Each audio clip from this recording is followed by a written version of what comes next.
And welcome back to Otaku no Video. As always, thank you very much for joining me for my review of the first volume of Victorian Romance Emma. And the title is really the key to telling you what this is about. It is Victorian. It is a romance story about a girl named Emma.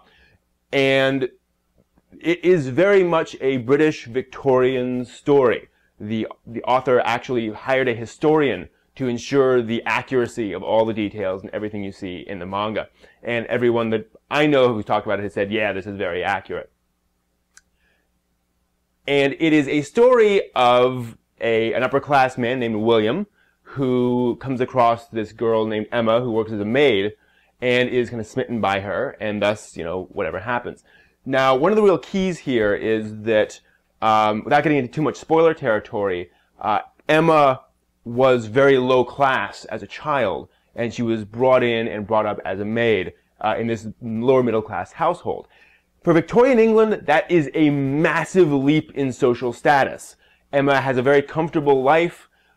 The work is relatively easy, or at least there's much worse work out there. And in general, it's a very good place for her to be, very good station in life, especially compared to where she was. So she's pretty content.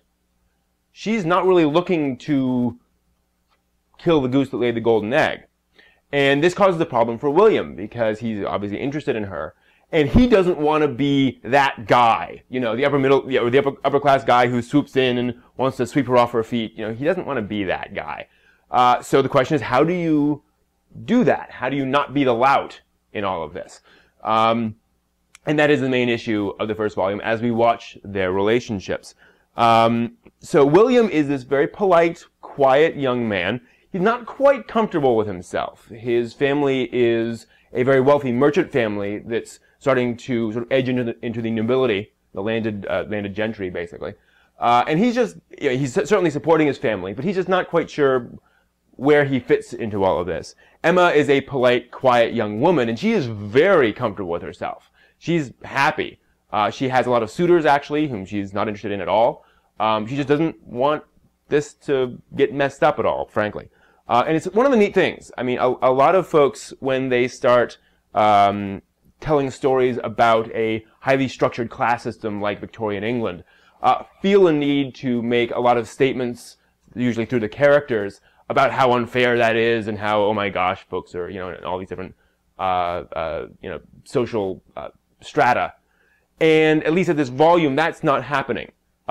People are in different social classes, but that's just life. And no one sees that in this volume as dehumanizing, basically. You know, working as a maid is seen as a very respectable thing to do. And, you know, when people come and call at the house Emma works at, and she answers the door, they say hi, you know, she takes them into their room. You know, they don't treat her like furniture.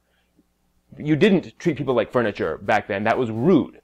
Now, you don't develop in-depth relationships with the help, necessarily, just like we don't develop in-depth relationships with fast food workers, for example. They have their own work to do. We're here to do something transactional. If we happen to meet them somewhere else, we'd be happy to chat with them. But, you know, the help have their own lives and their own work to do. So that's just how things are. They're not treated as you know, subhuman. They're just treated as people with other jobs and who kind of are in their own little world.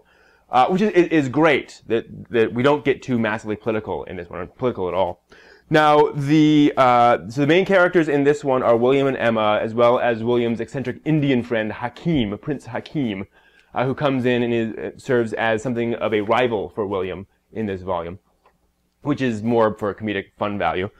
So the story very much focuses on this uncomfortable relationship between William and Emma, where he definitely wants to go somewhere with it. She shows no interest, and he doesn't want to push her, really.